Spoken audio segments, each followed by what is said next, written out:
Hello guys, good morning. Again நான் உங்கள் Mohammed. Welcome to AMM trading FFA.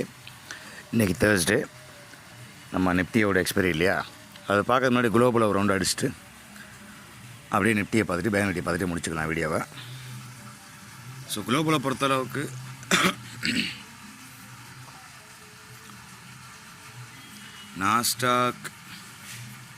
Nasdaq already வந்து அந்த ட்ரெண்ட்லைன்லேருந்து இறங்குவாங்க அப்படின்னா 21,000 வந்து இன்னும் அந்த இறக்கத்தில் தான் இருக்குது. ஸோ இந்த ஏற்றம் வந்து இறக்கத்தில் ஏற்றம் கண்டிப்பான முறையில் மறுபடியும் கீழ் நோக்கி வரும் 20,330 வரைக்கும். ஸோ 400 பாயிண்ட்ஸ் வந்து டவுனுக்கு பாசிபிலிட்டிஸ் இருக்குது இந்த வாரம். இன்றைக்கி இல்லை, இந்த வாரத்துக்குள்ளே. ஸோ டவ் ஜோன்ஸ் இறங்கும் மாதிரி தான் இருக்குது. ஸோ 44,650, அதாவது இன்னொரு 200 பாயிண்ட்ஸ் வந்து கீழே வர்றதுக்கு பாசிபிலிட்டிஸ் இருக்குது. ஸோ ரெண்டு பேரும் வந்து இப்போது நியூட்ரல் பொசிஷனில் இருக்காங்க. ஸோ இன்றைக்கி சாயங்காலத்துக்குள்ளேயோ இன்றைக்கி மதியானத்துக்குள்ளேயோ வந்து டவுன் சைடு